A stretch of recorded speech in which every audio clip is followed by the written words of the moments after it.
Il y a 38 ans, ma femme et moi avons entrepris le voyage du mariage. Malheureusement, nous avons été naïfs et n'avons pas cherché de conseils avant le mariage. À cette époque, j'étais une âme aventureuse, vivant une vie à la limite, me livrant à la bière et aux espiègleries. Cependant, mon sens de la vente m'a permis d'exceller dans mon métier, notamment dans le domaine de l'immobilier. Mes deux parents étaient profondément impliqués dans cette industrie, ce qui a encore alimenté ma passion. Poussé par l'ambition, j'ai commencé à acheter des propriétés et à les transformer rapidement pour en tirer un profit. Étonnamment, j'ai réussi à amasser une fortune substantielle avec pratiquement rien. À l'âge de 26 ans, mes biens immobiliers étaient évalués à environ 4 millions de dollars, avec une valeur nette dépassant 1 million de dollars. De plus, mon revenu annuel atteignait la somme impressionnante de 250 000 dollars, le tout imposable et reçu en espèces. Cela équivalait à la somme faramineuse de 20 000 dollars par mois. Dans le quartier où j'ai grandi, une telle richesse était considérée comme opulente.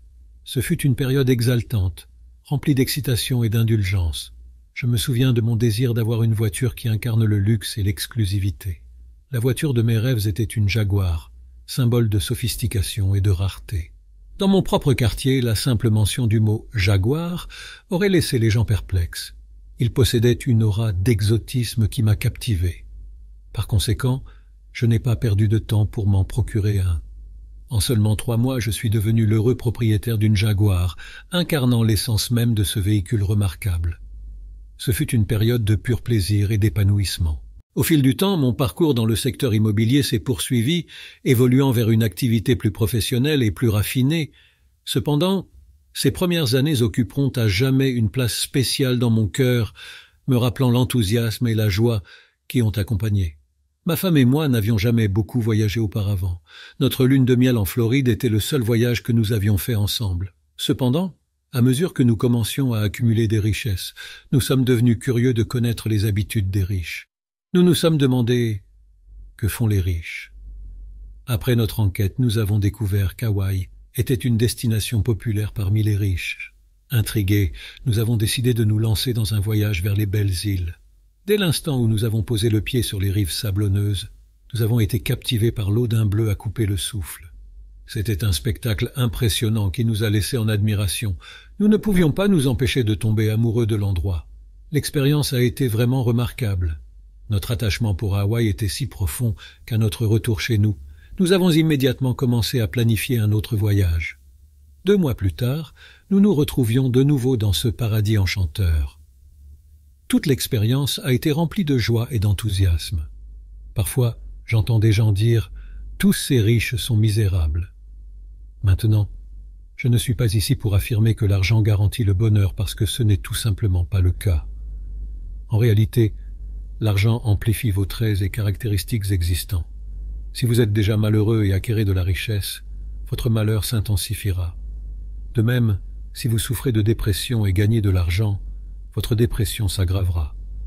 Si vous possédez une disposition négative et devenez soudainement riche, vous ne ferez qu'amplifier votre comportement. À l'inverse, si vous êtes naturellement bienveillant, généreux et que vous ressentez de la joie à donner, recevoir de l'argent peut vous transformer en un philanthrope, capable d'avoir un impact positif sur des communautés et des secteurs entiers de personnes. Nous avons donc mis les voiles, tout se passe plutôt bien. Cependant, je dois admettre que j'ai commis une erreur stupide, même si ce n'était pas illégal. Je n'ai trompé personne, menti ou commis de fraude. C'était simplement un acte de bêtise de ma part. Combien d'entre vous peuvent comprendre qu'ils ont pris une décision financière insensée et combien d'entre vous hésitent à l'admettre? Avez-vous du mal avec l'honnêteté? Dans mon cas, j'ai emprunté une somme excessive d'argent, en comptant largement sur les billets à 90 jours, car nous étions impliqués dans un retournement de maison. Malheureusement, notre plus grande banque a été rachetée par une institution étrangère, et tout à coup, un certain individu a remarqué qu'un homme de 26 ans lui devait une somme faramineuse d'1,2 million de dollars en 90 jours. Cela a conduit à la décision de rompre notre relation, ce qui, en termes banquiers, signifiait détruire votre vie. Nous n'étions jamais en retard sur une seule note, mais ils ont décidé d'appeler toutes nos notes. Il s'avère que, d'après le papier que j'ai bêtement signé, ils avaient le pouvoir de le faire s'ils ne faisaient que filer, et effectivement ils filaient. J'étais l'individu naïf qui leur avait accordé ce pouvoir sans le savoir. Je n'aurais jamais pu imaginer que quelqu'un puisse agir de cette manière.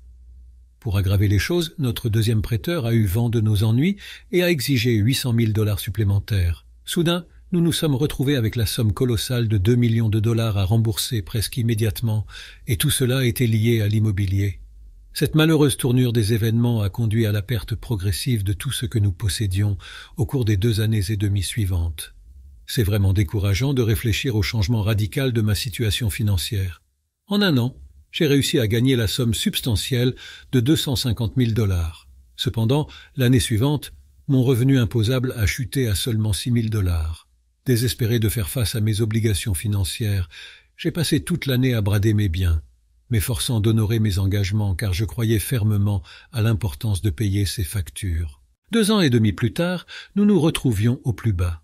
Notre mariage ne tenait qu'à un fil, alors que les querelles et les problèmes financiers sont devenus aujourd'hui les principales causes de divorce en Amérique du Nord. Malgré les circonstances, nous n'avons pas abandonné notre mariage. Mes espoirs et mes rêves ont été brisés, et nous étions au bord de la faillite. Je me souviens très bien d'être debout sous la douche, l'eau brûlante, à peine capable de me tenir debout alors que je laissais la douche masquer mes larmes. La peur m'a consumé. La guérison ne se produit pas instantanément, n'est-ce pas? Ça prend du temps. Nous n'avons donc pas rebondi immédiatement. Quand on tombe si fort, c'est plutôt comme une éclaboussure, un grand impact qui laisse une impression durable. C'est à ce moment-là que nous avons commencé à gérer notre argent différemment. Nous avons mis en œuvre ces stratégies que je m'apprête à partager avec vous ce matin. Si vous vous engagez à suivre ces principes de tout cœur, ils fonctionneront car ils sont enracinés dans les enseignements de Dieu. Ce n'est pas moi qui les ai inventés, je les ai empruntés à la Bible et à votre sage grand-mère. C'est simplement du bon sens. Cependant, je maîtrise l'art de les présenter d'une manière qui trouve un écho auprès des gens comme personne d'autre dans l'histoire de l'Amérique. Premièrement, il est crucial de respecter un budget. Ne vous lancez pas dans la construction d'une tour sans d'abord considérer les coûts, à moins que vous ne vous trouviez à mi-chemin et incapable de l'achever. Dans une telle situation, les spectateurs se moqueront de vous en disant « Cet homme a commencé à construire, mais il n'a pas pu ». Il est crucial de respecter un budget, car il permet aux individus de prendre le contrôle de leurs finances et d'allouer judicieusement leurs ressources. Se fixer des objectifs et travailler activement pour les atteindre est essentiel pour réussir dans toute entreprise. N'oubliez pas que gagner n'est pas le résultat du hasard, mais plutôt un acte délibéré et intentionnel. Gagner n'est pas un coup de chance, c'est une action délibérée et intentionnelle. Si vous aspirez à un mariage épanouissant et réussi, cela demande des efforts et du dévouement. De même, élever des enfants exceptionnels nécessite un travail acharné et un engagement. Tout se résume à avoir un plan bien pensé. La prospérité financière ne vient pas du hasard. Vous ne pouvez pas compter sur gagner à la loterie. Il s'agit plutôt du résultat d'efforts constants et d'une prise de décision stratégique. C'est comme planter du maïs et assister à sa croissance. Le principe de récolter ce que l'on sème s'applique ici. Cependant, si vous négligez de planter quoi que ce soit, rien ne fleurira. Les mêmes opportunités se présentent, le même potentiel de croissance existe, mais sans action, rien ne se concrétisera. La deuxième étape cruciale consiste à nous libérer des griffes de la dette. Comme le dit le sage dicton, l'emprunteur est l'esclave du prêteur. Il convient de noter que chaque mention de dette dans les Écritures comporte une connotation négative. Nulle part dans les textes sacrés la dette n'est présentée comme quelque chose de bénéfique ou d'avantageux. Lorsque nous approfondissons ces enseignements, nous trouvons un message retentissant. La dette est une malédiction, un signe de folie et une forme d'esclavage. Essentiellement, les Écritures déclarent sans équivoque que l'endettement est un choix imprudent. Malheureusement, beaucoup d'entre nous tombent dans ce piège sans le savoir. Nous poursuivons des études supérieures et acquérons un modeste prêt étudiant pour ensuite nous retrouver pris dans les griffes de l'endettement. Nous procédons ensuite à l'obtention de cartes de crédit, renforçant ainsi notre statut d'esclave des prêteurs. Pour aggraver les choses, nous prenons la décision peu judicieuse d'acheter une voiture qui dépasse nos moyens, pleinement conscients que nous aurons du mal à faire face aux paiements qui en découleront. Et puis on se retrouve à acheter une maison qui dépasse nos moyens financiers. Alors que nous entamons notre nouveau voyage conjugal, nous nous efforçons de maintenir le même niveau de vie que nos parents, même s'il leur a fallu 35 ans pour y parvenir. Cependant, Nous accumulons rapidement des dettes et avons du mal à suivre le rythme. Le poids de nos fardeaux financiers nous laisse étouffés et dépassés. Nos revenus entrent, mais ils disparaissent rapidement. Nos pensées sont absorbées par l'anticipation d'arriver vendredi, car cela signifie un soulagement temporaire de nos soucis financiers. Bien que nous gagnions un revenu annuel décent de 85 000 $, nous nous retrouvons incapables de nous permettre les produits de première nécessité, comme la nourriture. Malheureusement, c'est devenu la norme aux États-Unis aujourd'hui. De nombreuses personnes qui visitent notre bureau partagent la même apparence de stress et de difficultés financières. Ils demandent souvent « Pouvez-vous m'aider ?» et notre réponse est toujours affirmative. Il faut toutefois les avertir que cette solution aura un coût. Ils s'enquièrent de la nature de ces coûts, et nous leur expliquons qu'il faut faire des sacrifices. Nous devrons peut-être vendre notre cher Tao et procéder à d'autres ajustements qui nous obligeront à donner la priorité à nos besoins par rapport aux opinions des autres. Il est crucial d'arrêter de dépenser de l'argent pour des choses inutiles qui dépassent nos moyens. C'est pourquoi nous avons pris la décision consciente de cesser d'emprunter de l'argent. Cela peut sembler peu conventionnel, mais c'est parce que nous pensons que la normalité est imparfaite. Et devinez ce qui se passe lorsque vous n'avez aucune obligation financière. Tout change d'une manière particulière. Vous commencez à faire des choix différents concernant votre carrière.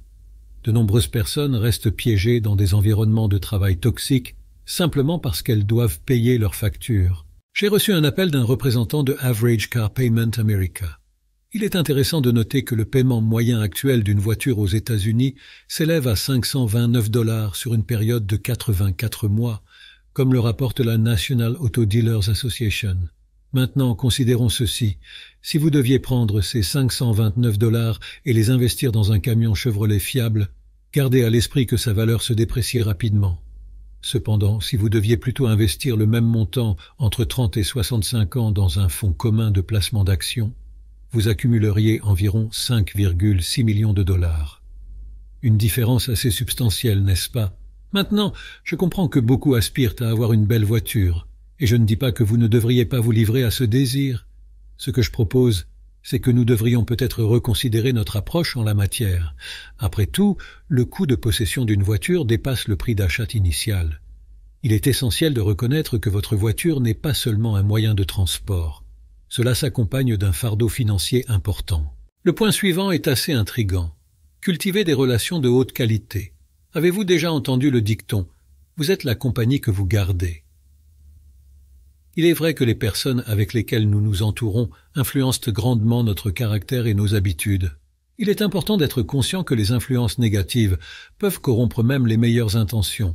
Par exemple, si vous passez du temps avec des personnes qui se plaignent constamment de leur situation, expriment leur désespoir et comptent sur les autres pour améliorer leur vie, vous pourriez vous retrouver à adopter un état d'esprit similaire.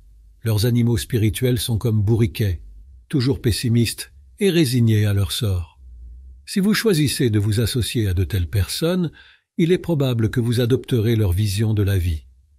En revanche, si vous vous entourez de personnes motivées et qui réussissent, leur dynamisme et leur détermination déteignent sur vous.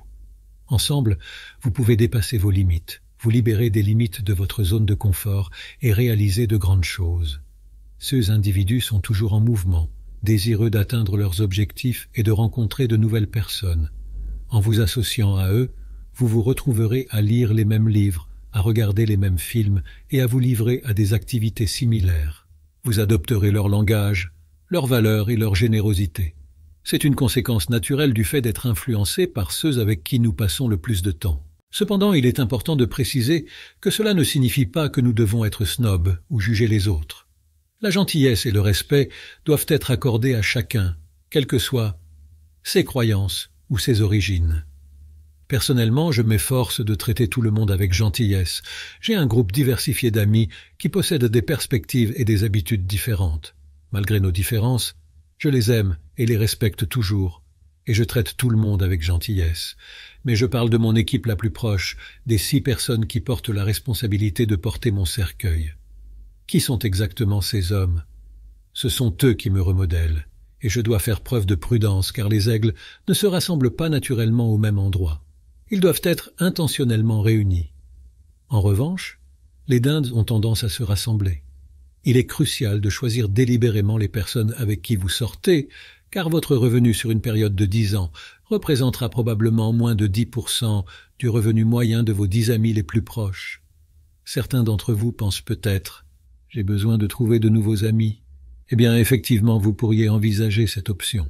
Si vous êtes déterminé à arrêter de boire, il est probablement préférable de ne pas vous associer à un groupe de gros buveurs. De même, si votre objectif est d'améliorer votre condition physique, il serait judicieux de vous entourer de personnes qui consomment des aliments nutritifs favorisant un mode de vie sain. Même si personnellement je ne passe pas de temps avec ce groupe en particulier, je crois que vous comprenez le concept que je transmets. Nous sommes conscients du principe sous-jacent.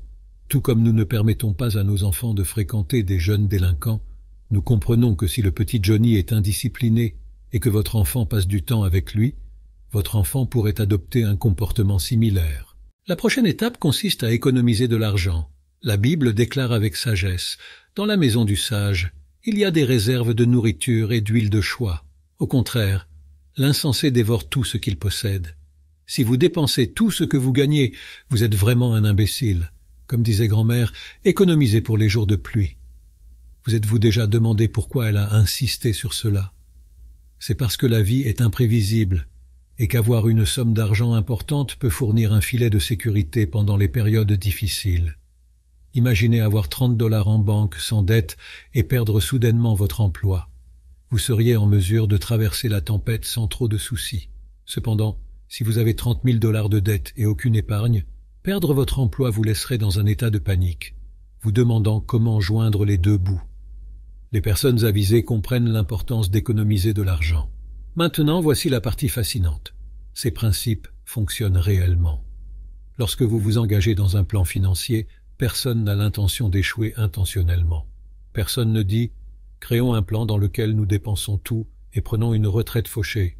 Ce serait absurde, non? Lorsque vous élaborez un plan et accordez la priorité au désendettement, vous réalisez que l'élimination des paiements facilite l'épargne et le don. En vivant différemment de la majorité, vous pourrez éventuellement vivre une vie dont les autres ne peuvent que rêver. Ainsi, lorsque vous souscrivez à un plan financier, vous commencerez à vous libérer de vos dettes. Dieu dit « Soyez extrêmement généreux ». Il favorise ceux qui donnent avec joie. Cependant, il est impossible de donner lorsqu'on est en difficulté financière. Je n'ai jamais vu des individus pauvres nourrir des enfants affamés ou avoir honte. Non, ce n'est pas le cas. Permettez-moi de clarifier ma position, je ne vous juge pas si vous êtes pauvre. J'ai moi-même connu la pauvreté. Je sais à quoi ça ressemble et ce que ça fait. Alors comprenez que je ne suis pas en colère contre vous si vous vous trouvez dans cette situation. Cependant, il est temps de changer. Il est temps d'adopter une approche différente, mon ami. Arrêtez de vous fier aux mêmes personnes qui vous ont conduit jusqu'ici. Essayez de voir les choses sous un angle différent. Tournons-nous vers la Bible pour obtenir des conseils sur la gestion de l'argent. Ce faisant, nous nous positionnons pour être extrêmement généreux. La générosité n'est pas simplement une action, c'est un aspect fondamental du caractère. Cela définit qui vous êtes en tant que personne. Les individus généreux rayonnent de positivité. Ils s'engagent dans des conversations significatives et écoutent activement. Ils ont rencontré des individus qui ne font que prendre, ce qui leur fait apprécier encore plus le fait de donner. Les personnes généreuses sont celles qui tendent la main et ouvrent les portes aux autres. Ils sont à l'écoute des besoins de ceux qui les entourent parce qu'ils ont détourné leur attention d'eux-mêmes. Ils ont d'abord pris soin de leurs propres besoins, ce qui leur a permis d'être extrêmement généreux. Vous avez l'incroyable opportunité de créer un impact durable une fois libéré des contraintes financières. En adoptant la transformation spirituelle et en refusant de vous conformer aux normes sociétales, vous pouvez vous lancer dans un voyage d'auto-renouvellement et de croissance personnelle. C'est une expérience exaltante, mesdames et messieurs. Imaginez le plaisir de faire une différence dans le monde une fois que vous n'êtes plus accablé par des contraintes financières. En choisissant de vous transformer grâce au renouvellement de votre esprit, vous pouvez libérer votre véritable potentiel et laisser un héritage durable.